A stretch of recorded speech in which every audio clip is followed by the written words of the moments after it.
लिख रहे हैं तो लिखते लिखते आपका हाथ दर्द करने लगता है। क्यों? क्योंकि उसमें थकान महसूस होती है, जो आपका पूरा शरीर दर्द करने लगेगा। क्यों? क्योंकि आपका सिस्टम वर्जन पुराना हो चुका है।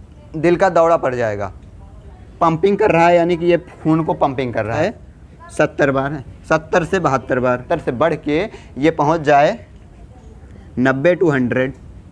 नसें हैं तो वो ज़्यादा तेज़ में, उसमें खून ज़्यादा तेज़ फ्लो होगा और वो नसें फूल जाएंगी, उसके बाद में नसें फट जाएगी। जब वो हेलो गाइस, दुआ सलाम सत श्री अकाल। आज का टॉपिक जो है वो है मांसपेशियाँ। इसके बारे में आज समझते हैं मांसपेशियाँ कहाँ पाई जाती हैं, इसके और इसके ये कितने प्रकार के होते हैं और हमारे शरीर में टोटल कितनी मांसपेशियाँ पाई जाती हैं, इसके बारे में आज समझते हैं। चलिए स्टार्ट करते हैं ये वीडियो। हमारे शरीर में जो मांसपेशियाँ पाई जाती हैं वो हमारे पूरे शरीर में ही मांसपेशियाँ पाई जाती हैं, जिसमें जैसे कि मांसपेशियाँ मतलब आप समझ रहे हैं, मांसपेशियाँ मतलब मांस की पेशी। पेशी मतलब होता है पेटी या जिसको बोलते हैं किसी चीज़ को बांध देते हैं, क्या बोलते हैं, गट्ठर। हाँ, ऐसा ही कुछ उसको बोलते हैं मांसपेशियाँ। जैसे कि यहाँ पे बाइसेप मतलब समझते हैं, बॉडी। हाँ, बॉडी। यहाँ पे जो मांस फूलता है, ऐसे आप हाथ को ऐसे मोड़ते हैं तो यहाँ पे मांस फूलता है, ये मांसपेशियाँ होती हैं। यहाँ पे मांसपेशियाँ होती हैं, पूरे शरीर में मांसपेशियाँ होती हैं। मांसपेशियाँ दो प्रकार की होती हैं, जिसमें एक हड्डी में लगी होती है मांसपेशियाँ और एक होती है मतलब ऊपर से मांसपेशियाँ होती हैं। देखिए हमारे शरीर में मांसपेशियाँ कितनी होती हैं। हमारे शरीर में मांसपेशियाँ होती हैं 639, यानी कि 639। जैसे कि हमारे शरीर में मांसपेशियाँ कितनी होती हैं, टोटल मांसपेशियाँ होती हैं, टोटल मांसपेशियाँ होती हैं 639, यानी कि 639 मांसपेशियाँ। अगर आप ऐसे याद रखेंगे 639 तो आप भूल जाएंगे, इसलिए आप एक शॉर्टकट फार्मूला याद कर लीजिए 639, यानी कि हमारे टोटल शरीर में कितनी मांसपेशी है, 639। जो हमारे शरीर में सबसे छोटी मांसपेशी होती है उसको बोलते हैं जो हमारे शरीर में सबसे छोटी मांसपेशी होती है उसको बोलते हैं स्पेडिस, यानी कि स्पेडिस। अब ये स्पेडिस कहाँ से बना इसके बारे में समझते हैं। देखिए हमारे कान में कौन सी हड्डी पाई जाती है, स्पेडिया, मतलब स्पेडिया। सबसे छोटी कान में कौन सी हड्डी पाई जाती है, स्पेडिया। अब जब वो हड्डी ही छोटी है तो उस पर भी मांस भी छोटा लगेगा, यानी कि छोटा मांस लगेगा। जैसे कि अगर आप ब्रेड लगाते हैं, जैसे कि आप ब्रेड लेते हैं, जैसे ये ब्रेड है, ब्रेड पे आप उतना ही मक्खन लगाएंगे जितना ही बड़ा ब्रेड होगा, यानी कि अगर आप डब्बे से उतना ही मक्खन निकालेंगे जितना ब्रेड बड़ा होगा। अगर आपका ब्रेड छोटा है तो थोड़ा सा मक्खन निकाल के लगाएंगे, अगर आपका ब्रेड बड़ा है तो बड़ा मक्खन लगाएंगे। उसी तरीके से अगर हड्डी बड़ी है तो उस पर ज़्यादा मांस लगेगी, अगर छोटी है तो कम मांस लगेगी। तो हमारे कान की जो हड्डी होती है स्पेडिया, उसमें वो स्पेडिया होती है हमारे कान की सबसे छोटी हड्डी, उस पर थोड़ा सा मांस लगा रहता है, इसलिए वो सबसे छोटी मांसपेशियाँ बोली जाती है, उसको बोलते हैं स्पेडियस। ये कहाँ होता है, ये कान में हमारे होता है। उसके बाद में लंबी, यानी कि लंबी मांसपेशी, मतलब लंबी मांसपेशी कहाँ पे पाई जाती है इसके बारे में समझते हैं। जो लंबी मांसपेशी पाई जाती है, सबसे लंबी मांसपेशी, उसका नाम है सर्टोरिस, यानी कि उसका नाम जो है वो है सर्टोरिस। अब ये पाया कहाँ जाता है सर्टोरिस, ये जांघ की हड्डी में पाया जाता है। जांघ, जहाँ से ये कमर से पैर स्टार्ट होता है, जब पैर की सबसे बड़ी लंबी हड्डी जो होती है उसमें पाया जाता है ये सर्टोरिस, यानी कि सर्टोरिस मांसपेशी जो कहाँ पाई जाती है वो जांघ में पाई जाती है। यहाँ पे जांघ की हड्डी सर्टोरिस, मतलब जांघ में जो पाई जाती है मांसपेशी उसको सर्टोरिस बोलते हैं। अब इसके बाद में आता है सबसे बड़ी, ओवरऑल मेरे शरीर में, यानी कि अपने शरीर में सबसे बड़ी मांसपेशियाँ कहाँ पे पाई जाती हैं। जो सबसे बड़ी मांसपेशियाँ होती है वो कहाँ पाई जाती है, उसका नाम क्या होता है। जो सबसे बड़ी मांसपेशियाँ होती है उनका नाम क्या होता है, उसका नाम होता है ग्लूटिमस। अब ये ग्लूटिमस कहाँ पाया जाता है, ये ग्लूटिमस कुल्हा या पुट्ठा पे पाया जाता है। इसको जानते हैं, जब छोटा बच्चा होता है उसको अब इंजेक्शन लगाते हैं, कहाँ पे लगाते हैं, उसके पीछे मतलब बटक पे इंजेक्शन लगाते हैं, और उसको बोलते हैं वहाँ की सबसे बड़ी मांसपेशियाँ होती है। ओके दोस्तों, अब इसके बाद में जो आगे चलते हैं, इसका वर्गीकरण करते हैं। अब इसमें दो प्रकार की मांसपेशियाँ होती हैं, यानी कि ऐच्छिक और अनैच्छिक।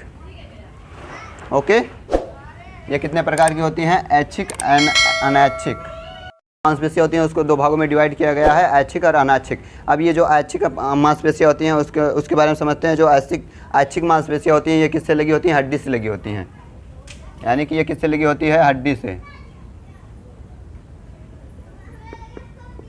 यानी कि ये किससे लगी होती है, ये हड्डी से लगी होती है। यानी कि ऐसी मांसपेशियां जो हमारे हड्डी से लगी हों या हमारे हड्डी से चिपकें, उसको बोलते हैं ऐच्छिक मांसपेशियां। अब इसका ऐच्छिक नाम कैसे रखा गया, इसके बारे में समझते हैं। जो ऐच्छिक नाम इसका इसलिए रखा गया क्योंकि इसको हम अपने इच्छा अनुसार चला सकते हैं, यानी कि अपने इच्छा अनुसार इसका गमन कर सकते हैं। इसका नाम रख दिया गया ऐच्छिक मांसपेशियां। अब जैसे कि हमारे हाथ में जो मांसपेशियां लगी हुई हैं, ये ऐच्छिक मांसपेशियां हैं जो हमारे हड्डी में हाथ में लगी हुई हैं, क्योंकि हम इसको इच्छा अनुसार चला सकते हैं। यानी कि अगर हमको मारकर उठाना होगा तभी हम उठाएंगे, अगर कोई चीज़ हमको चलाना होगा तभी हम चलाएंगे, अगर मोबाइल चलाना होगा तभी हम हाथ बढ़ाएंगे और मोबाइल का लॉक खोल के उसके बाद में आगे बढ़ाएंगे, फंक्शन खोलेंगे।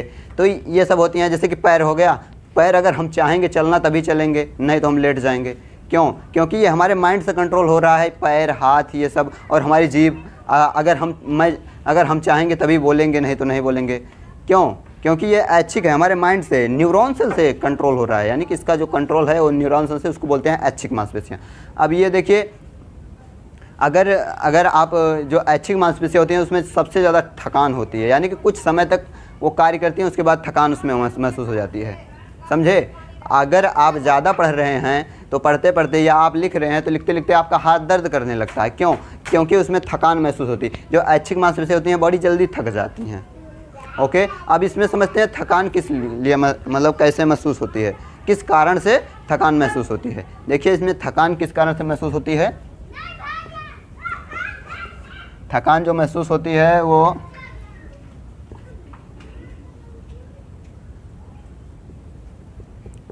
लैक्टिक एसिड,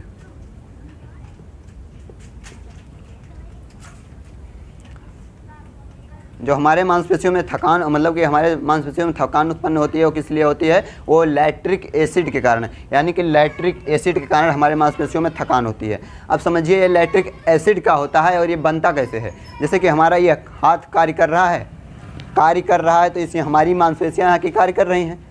मांसपेशियाँ जब कार्य कर रही हैं तो ये कार्य करते करते इसमें से धीरे धीरे जितना आप कार्य करेंगे तो कुछ परसेंटेज, यानी कि 100 में से 0.000 कुछ परसेंटेज, हर एक कार्य पे 0.000 कुछ परसेंटेज जो है वो हमारे शरीर में लैक्टिक एसिड निकालता रहता है। यानी कि हमारा शरीर मांसपेशी से जो है कुछ परसेंट पर, मतलब कि जब कार्य करते हैं कुछ परसेंटेज हमारे मांसपेशियों में जो है लैक्टिक एसिड भेजता रहता है। जब लैक्टिक एसिड भेजता रहेगा तो अगर आप किसी चीज़ में, जैसे आप एक पात्र ले लीजिए, उसमें आप बूंद बूंद बूंद बूंद करके पानी ड्रॉप कीजिए, तो एक समय ऐसा आएगा कि वो बूंद बूंद से घड़ा भरे, यानी कि वो पात्र भर जाएगा। तो भर जाएगा तो ऊपर फ्लो होने लगेगा, यानी कि जब ऐसा पानी गिरते गिरते गिरते गिरते जब वो पात्र का उसका मुंह भर जाएगा, यानी पूरा पात्र ओवरऑल भर जाएगा पूरा पात्र, तो उसमें से पानी बाहर निकलने लगेगा। तब बाहर निकलेगा जब पानी, तो वो वेस्ट होता जाएगा। उसी तरीके से हमारे शरीर में जब ये हमारे शरीर का जो सिस्टम है वो इस पे मांसपेशियों पे कुछ लैक्टिक एसिड छिड़कता रहता है। यानी कि जब लैक्टिक एसिड धीरे धीरे छिड़कता रहता है, एक समय ऐसा आता है कि लैक्टिक एसिड ज़्यादा हो जाता है हमारे मांसपेशियों में।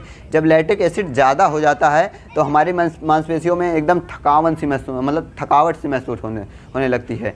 तो जब आप थकावट से महसूस होने लगती है तो आप लेट जाते हैं तो ये हमारा शरीर जो है फिर से आराम पाता है और हमारे शरीर से दूसरा एंजाइम निकलता है और उस लैक्टिक एसिड को जो है दूसरा अम्ल निकलता है, मतलब क्षार निकलता है। बेस बोले तो एसिड तो अम्ल बोलते हैं, बेस बोले तो क्षार। जब वो क्षार निकलता है फिर लैक्टिक एसिड से मिलकर उसको धीरे धीरे उदासीन कर देता है और फिर से हमारे शरीर में नई ऊर्जा उत्पन्न हो जाती है। उस कार्य करने के लिए हमारा मांसपेशी फिर से सख्त हो जाती है, मतलब कि कार्य करने के लिए तैयार हो जाती हैं, प्रिपेयर हो जाती हैं। अब देखिए, जब ये लैक्टिक एसिड आता है तो ये मांसपेशी हमारी सब कड़ी हो जाती हैं, यानी कि कड़ी एकदम ठोस हो जाती हैं। तो इसमें थकावट महसूस होती है। जब ये ठोस से नॉर्मल फिर से वापस हो जाएंगी, फिर से कार्य करने की क्षमता बढ़ जाएगी। ओके, अब देखिए, जब छोटे बच्चे रहते हैं, छोटे बच्चे बहुत दौड़ते हैं, यानी कि वो बहुत शरारती होते हैं और बहुत दौड़ते हैं, क्योंकि वो छोटे हैं। उनके अंदर उनकी बॉडी सब एकदम एक्टिव रहती है, उनका पूरा फंक्शन सब कुछ ठीक रहता है। पूरा फंक्शन जो ऊर्जा बनाने का, माइटोकॉन्ड्रिया, गोल्जी बॉडी और जो है साइटोसोम और डीएनए और न्यूक्लियस और राइबोसोम, ये सब होता है, सब एक्टिव रहते हैं। यानी कि जब नहीं समझ में आया, अगर आप कोई नया फ़ोन लेके आते हैं तो उसका फीचर बहुत तगड़ा काम करता है। अगर वही एक डेढ़ साल पुराना हो जाता है तो हैंग मारने लगता है। कुछ भी चलाओगे ना हैंग मारने लगेगा। क्योंकि उसका जो सॉफ्टवेयर है वो पुराना हो चुका है। ओके, तो वो उसी तरीके से हमारे बॉडी में होता है। यानी कि जब छोटा बच्चा रहेगा तो उसके अंदर के सब कुछ नया नया रहेगा, सब कुछ नया नया रहेगा और बहुत ही तेज़ी से काम करेगा। अगर आप बूढ़े हो जाते हैं 40 साल 45 साल 60 साल के, तो आपको उठने बैठने में सबसे गठिया होगी, देश भर एक रोग होगी, आपको उठने बैठने में बड़ी दिक्कत होगी, आपका पूरा शरीर दर्द करने लगेगा। क्यों? क्योंकि आपका सिस्टम वर्जन पुराना हो चुका है, आप धीरे धीरे पुराने की तरफ जा रहे हैं, यानी कि डेड की तरफ जा रहे हैं। ओके, वो उसी तरीके से यहाँ बच्चों में जो होता है, बच्चे सुबह शाम यानी कि पूरे दिन भर दौड़ते ही रहते हैं, दौड़ते रहते हैं। शाम को जब लेटते हैं तो बोलते हैं हमारे पैर में बहुत तगड़ा दर्द हो रहा है, पैर में हो रहा है, हाथ में तो हो रहा है। क्यों? क्योंकि उनके जो मांसपेशियों के अंदर में कौन सा लैक्टिक एसिड हो जाता है। अगर आप कोई टेबलेट लेके आके खा लेते हैं दर्द, उसमें होता है बेस या क्षार, तो वो इस लैक्टिक एसिड को उदासीन कर देता है और हमको रिलैक्स प्रदान कर देता है, यानी कि हमको थकावट से दूर कर देता है। अभी देखिए कुछ बच्चों में ये ज़्यादा बनता है, लैक्टिक एसिड कुछ बच्चों में ज़्यादा बनता है। वो किस कारण बनता है? इसी के कारण बनता है, जब वो ज़्यादा गमन करेंगे, ज़्यादा दौड़ेंगे, तो लैक्टिक एसिड ज़्यादा बनेगा। लैक्टिक एसिड ज़्यादा बनेगा तो उनके पैरों में ज़्यादा दर्द होगा, जांघों में, गांठों में, और हमारे इसमें सब में ज़्यादा दर्द होता है। क्योंकि आप कार्य किससे, वो बच्चा कार्य किससे कर रहा है? उससे पैर से कर रहा है। पैर यानी कि उससे वो ज़्यादा पैर से ही दौड़ रहा है इधर उधर दिन भर। वो कभी आप छोटे बच्चे को कभी 1 घंटा 2 घंटा 1.5 घंटा बैठते हुए नहीं देखोगे, कभी इधर से गए, इधर से गए, इधर से गए। क्यों? अगर वो इतना दौड़ते हैं तो उनके अंदर में लैक्टिक एसिड ज़्यादा बनता है।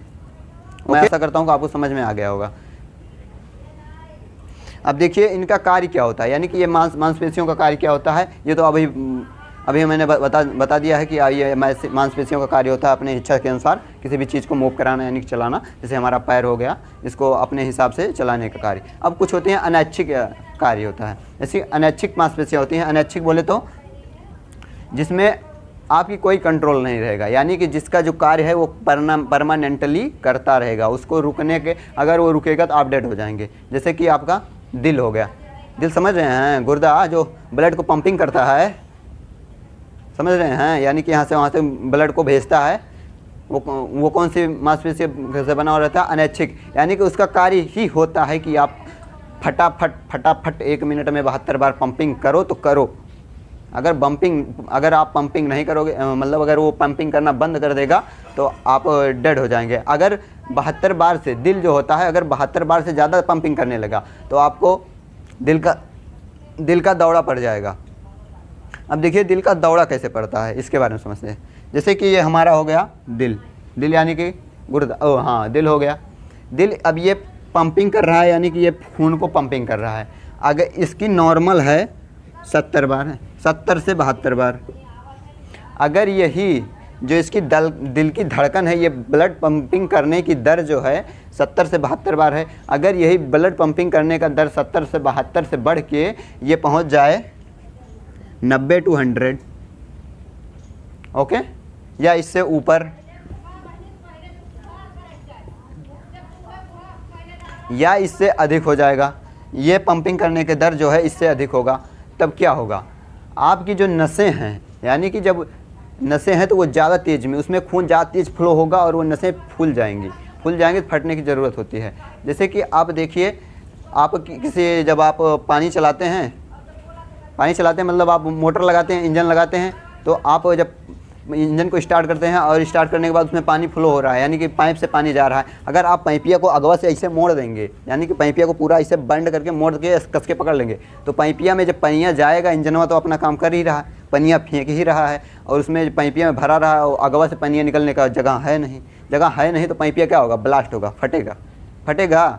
तो उसी तरीक़े से जब ये गुर्दवा एकदम मारे खून हुमचे रहेगा, यानी कि खून फ्लो करता रहेगा, इसकी धड़कन बढ़ जाएगी और उसको जाने के लिए गली नहीं मिलेगी, यानी कि नसों में जाने के लिए वहाँ से खून फ्लो होने के लिए उतना पर्याप्त जगह नहीं है, तो क्या होगा? आगे ब्लॉकेज, पीछे से ये ढकेल रहा है, तो क्या होगा? नसिया धीरे धीरे फूलेगी और फूलने के बाद में ऐसे फट जाएगी। जब वो फटेगी तब यहाँ तक गुर्दा से आगे खून नहीं जाएगा, यानी कि जो हमारा दिल है उसके आगे से खून जाना बंद हो जाएगा। जब खून जाना बंद हो जाएगा तो आप जानते हैं कि ये ऑक्सीजन परिवहन नहीं करेगा। ऑक्सीजन किसके कारण जाता है? जब ये टेलता है खून को, तभी ये फेफड़े से लेके ऑक्सीजन को जाता है हमारे पूरे शरीर में। जब ऑक्सीजन जाना बंद करेगा तो जाएगा, तब माइटोकॉन्ड्रिया ऑक्सीजन लेगा नहीं, माइटोकॉन्ड्रिया ऑक्सीजन लेगा नहीं तो माइटोकॉन्ड्रिया ऊर्जा बनाएगा नहीं। अगर ऊर्जा माइटोकॉन्ड्रिया बनाएगा नहीं तो गोल्जी बॉडी ऊर्जा का परिवहन करेगा नहीं। अगर ऊर्जा परिवहन गोल्जी बॉडी करेगा नहीं तो हमारे शरीर में पूरी ऊर्जा पहुँचेगी नहीं। जब तक के लिए ऊर्जा पहुँचेगी नहीं तो तब हम डेड हो जाएंगे। ओके, अगर ऊर्जा पहुँचेगी नहीं तो हमारी श्वसन की क्रिया बंद हो जाएगी, श्वसन क्रिया बंद हो जाएगी तो हम डेड हो जाएंगे। समझ में आया? ओके, तो इसके बाद में जो ये अनैच्छिक मांसपेशियाँ होती हैं, इसमें आता है पूरा हमारा अंदरूनी सिस्टम, यानी कि हमारे हाथ पैर और जीभ को छोड़ के और सारे सिस्टम किस में आते हैं? अनैच्छिक में। अनैच्छिक में जैसे कि हमारे शरीर के अंदर की मांसपेशियाँ हो गई, फेफड़ा हो गया, गुर्दा हो गया, लीवर हो गया, पेट हो गया, ये सब अनैच्छिक मांसपेशियाँ हैं।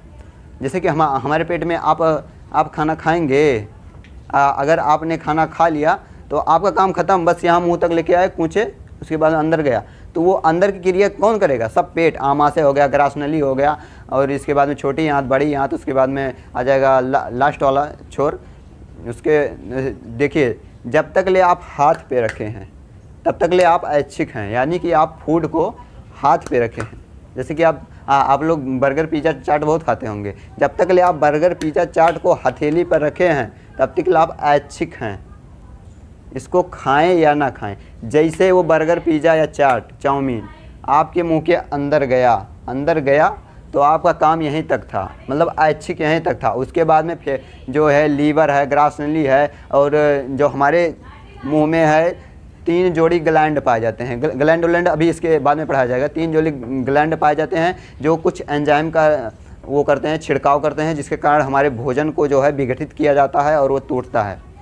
तो यहाँ से ग्रास नली से पाचन चालू हो जाता है। अब वो जब जैसे ही भोजन गया तैसे आपका काम खत्म, यानी कि ये ऐच्छिक क्रियाएं करना चालू हो जाएंगी, अनैच्छिक क्रियाएं चालू हो जाएंगी, यानी कि आप उसको चाह कर भी नहीं रोक सकते हैं।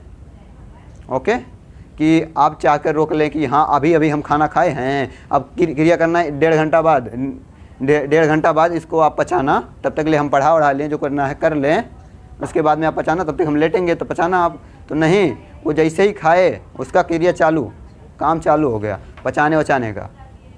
ओके, ऐसे बोलते हैं अनैच्छिक।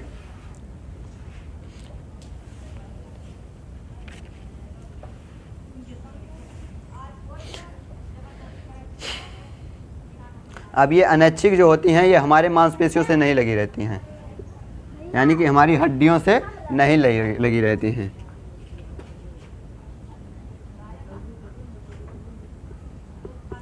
हड्डी से नहीं लगी रहती है, यानी कि ये हड्डी से नहीं लगी रहती है। ऐसी मांसपेशियां जो हड्डी से लगी रहेंगी वो ऐच्छिक कार्य करेंगी ही करेंगी, और जो हड्डी से नहीं लगी रहेंगी वो अनैच्छिक कार्य करेंगी। कहीं आपका दिल जो है हड्डी से लगा है, वो तो बिचवा में रखा गया है, यानी कि रिब्स और बैकबोन के बिचवा में रखा गया है। समझ रहे हैं कि नहीं समझ रहे हैं? जैसे कि ये डब्बा हो गया, मिठाई का डब्बा, और डब्बाओं में लड्डुइया रख देते हैं तो लड्डुइया इधर उधर से डोलता है। वो लड्डुइया थोड़ी है कि इस डब्बों को पकड़ लेगा, नहीं पकड़ेगा, तब ये इधर उधर इसे डोलता रहता है, यानी कि इधर उधर इसे हिलता डुलता रहता है। ओके, तो इसमें ये डब्बे को नहीं पकड़ रहा है। ओके, उसी तरीक़ा से ये हमारा जो है, ये हमारा जैसे कि ये बैकबोन हो गया, इसके बाद में ये सब रिब्स हो गई। रिब्स मतलब पसलियाँ, जो सीने पे हमारे है, ये पसलियाँ जो हमारे चोट को रोकती है। अब इसमें एक तरफ हो जाएगा गुर्दा, फेफड़ा, और जो है और सब आमाशय हो जाएंगे। ये सब जो है हमारे हड्डी से नहीं पकड़े हैं, हड्डी से अटैच नहीं हैं। इसको रोकने के लिए इसके अंदर में पाई जाती हैं जो है चर्बी या कुछ मांसपेशियाँ होती हैं, जो इसको आप यहाँ पे इधर से टाँका मार देती हैं। टाँका मतलब ऐसे इसको बीच में रोकने का कार्य करती हैं। ओके, अब देखिए इसके बाद में जो इसका जो कार्य होता है ये अपने आप करता रहता है, यानी कि खाना पचाने का कार्य से करता है, अच्छी कैसे रहता है। तो ओके दोस्तों, मैं आशा करता हूँ आपको ये वीडियो बहुत अच्छा लगा होगा। अगर ये वीडियो अच्छा लगा हो तो लाइक बटन तुरंत क्लिक करें, और उसके बाद में चैनल को सब्सक्राइब कर लें। अगर आप नए व्यूअर हैं तो जरूर सब्सक्राइब करें। यहाँ लाल कलर का बटन दिख रहा होगा, उसके बाद में बेल आइकन पर क्लिक करके ऑल पे सेट कर लें, ताकि जब मैं वीडियो अपलोड करूँ आपको नोटिफिकेशन तुरंत पहुँचे। ओके, मिलते हैं नेक्स्ट वीडियो में, तब तक के लिए जय हिंद।